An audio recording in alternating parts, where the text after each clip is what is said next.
Hello, welcome to Bored and Confused, where I review shows based on two criteria. One, was I bored? Two, was I confused? Today's show is Good Night and Good Luck. Now, before I get into this, please remember to subscribe, like, and comment. It really helps me grow this channel, which allows me to see more shows and give you more of my thoughts, which I hope you're enjoying. All right. I saw this a couple days ago, which is good because I needed some time to cool down. Because after I saw this show, I was angry. I was angry because I feel like the worst shows on Broadway are the most expensive. If the ticket is $600 or $900, it's probably not a good show. But I am trying to review every show, so I have to get a ticket to every show. I set this goal. The reason these shows that are starring movie stars are not the best shows on Broadway is because they do not get tried out before they come to Broadway. The movie stars don't have a big schedule, so they don't do a Chicago out-of-town tryout or in Boston. They just say, we're going to open on Broadway, and in this case, it's a new play. You know, at least with Othello, it's Shakespeare, so we know it's good material. Glengarry Glen Ross, it's a great play, we know. Some shows get developed in Korea and tour Japan and China and have great success and finally come to Broadway. I'm talking about maybe Happy Ending. Some shows start in a fringe festival in England and then play tiny little theaters and work their way up and then make it to the West End and get amazing reviews and win the Olivier Award and then come to Broadway. I'm talking about Operation Mincemeat. Some shows start in a not-for-profit theater off Broadway and get such great reviews that they go, let's take this to Broadway. People are loving this show. I'm talking about Buena Vista Social Club. Those are the shows to see. I'm telling you right now, you can get affordable tickets to those shows. Go see those shows. I can't recommend this show.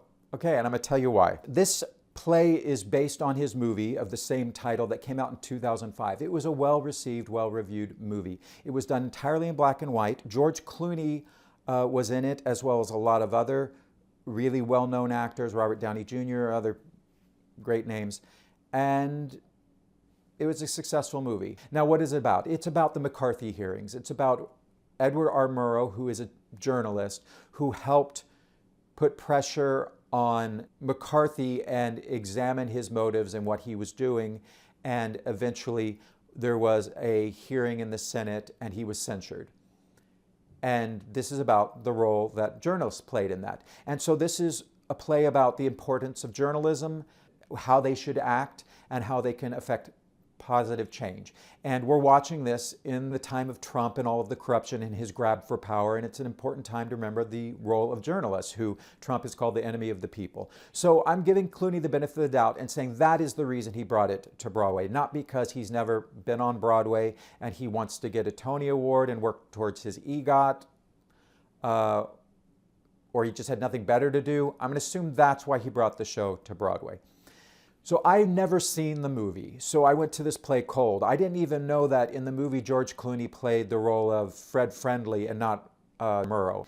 But in this, he's playing the lead role of Edward R. Murrow, and that's probably because Clooney directed the movie. Maybe he was too young, and he probably also, because he was directing, didn't want to be the main character because that's difficult to direct when that's happening. When this play starts, it starts with George Clooney at a lectern and he's speaking to the audience. I assume we're journalists. I didn't really quite know where we were and who he was speaking to. And I also didn't know he was Edward R. Murrow because I didn't do any research on the play. So I want plays to give me exposition. Tell me who the character is. I didn't know it was Edward R. Murrow. Now I know in retrospect. So then we dive right into the play and the characters are talking at each other and I don't know who anyone is. And it took me a couple scenes to finally go, oh, okay, now I know where we are. I know who these people are. This play is comprised of very short scenes. Each scene is 1 or 2 minutes. It feels like, surprise, surprise, a movie because the scenes are very short and they take place in different spots around CBS. And it's not like a play where we have conflict that gives us exposition, which is really what I was longing for. So if you are loving the trend of screens being on stage, if you're loving Sunset Boulevard and you're loving The Picture of Dorian Gray, you're gonna love Good Night, Good Luck, because guess what? There's lots of screens to look at. Now, it makes sense. He's a journalist who has a show on television, so every time he's recording it, we get a big screen to look at. They make an interesting choice that they did in the movie as well, is there's not an actor playing McCarthy. So we see screens come in and we see McCarthy. We see screens come in and we see the interviews that were held with some of the people that McCarthy was targeting. And it's actual footage, which I get would work great for like a newsreel, and I guess it worked well in the movie. But for me on a stage, I'm like, if Edward R. Murrow is being played by an actor, why isn't McCarthy being played by an actor? And there's one scene where he's having an interview with Liberace, and it's a pre-recorded, it's actually Liberace. And he's interviewing him, but he's sitting there in a chair talking to a screen, which makes no sense because in the 1950s, Liberace would have been there on set in person.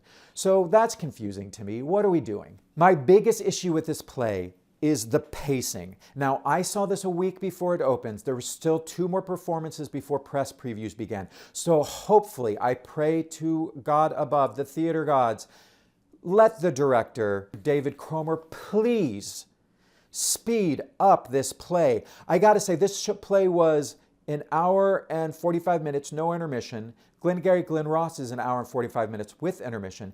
Let me tell you, if they did this play at the speed that they do Glengarry Glen Ross, this play would have been 45 minutes. Because they say a line, a bus drives through. They say another line, a semi-truck drives through. There's so much dead air. If this was a radio play, it would have been 45 minutes.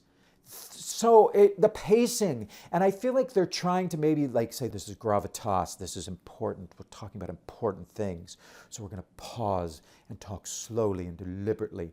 But my God, it was killing me. So what was the best part of the show? There's a jazz singer that sings standards from the era in between the scenes. And I'm sure that music is from the movie. But I loved this device because the singer is fantastic. And I loved hearing her renditions of these songs. She actually starts the play.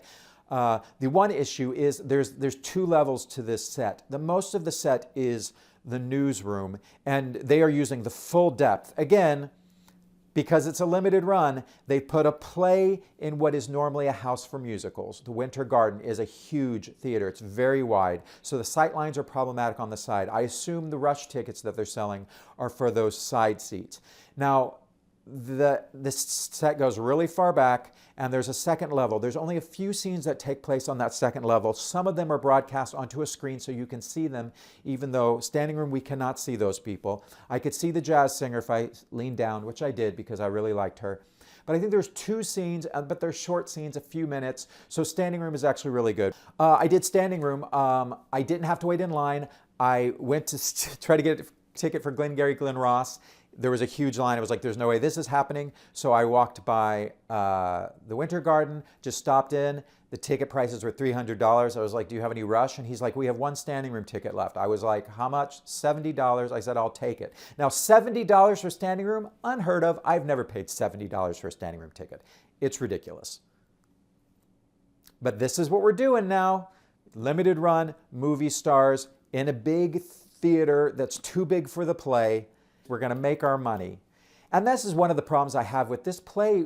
It seems to be, it's preaching to the choir. You know, it's really geared towards a liberal audience and people who are worried about the state of the government in the United States. But they're rich people because they're paying $600, $900, $300 for these seats. So hopefully these people are inspired, and instead of spending their money on expensive theater tickets, they'll put their money in a place to hopefully make some change in politics, because we know money is running politics right now. So, was I bored? Was I confused? Yes, I was bored. The pacing is interminable. Was I confused? I was confused at the beginning because it did not give me exposition the way I expect a play to do so. Although the subject matter is weighty and everyone cares deeply about it, the play is not written in a way that characters have strong wants and there's an opposition to them. The opposition is outside of the studio. The opposition is McCarthy. It's not in the room. So it didn't feel very dramatic to me. I also was confused by, he does his first piece on McCarthy, so then he gets taken off his job. All of a sudden he's interviewing Liberace. So I was like, okay, he's been demoted. But then he comes back and he does another piece on McCarthy. So I was confused about was he demoted or not? Why did they bring him back? Confused by all that. I just don't think it's a very good play.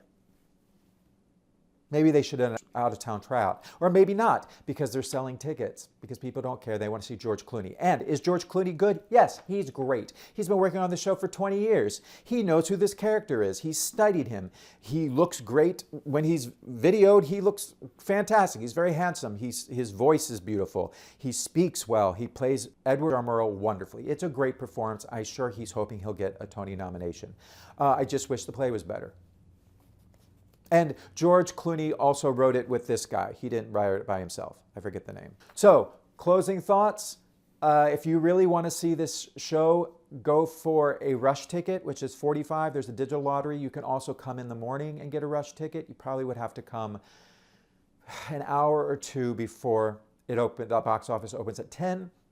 There's quite a few standing room tickets because they go all along the back. The standing room tickets towards the center are going to be better.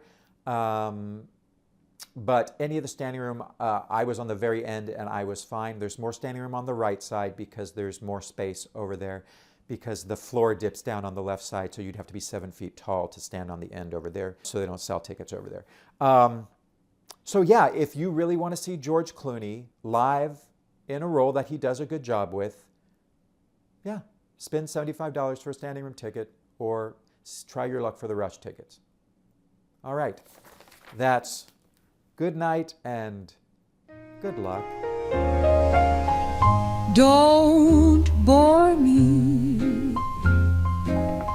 Don't confuse me. If you do, then you lose me. Don't wanna drift away. Wanna stay inside the play.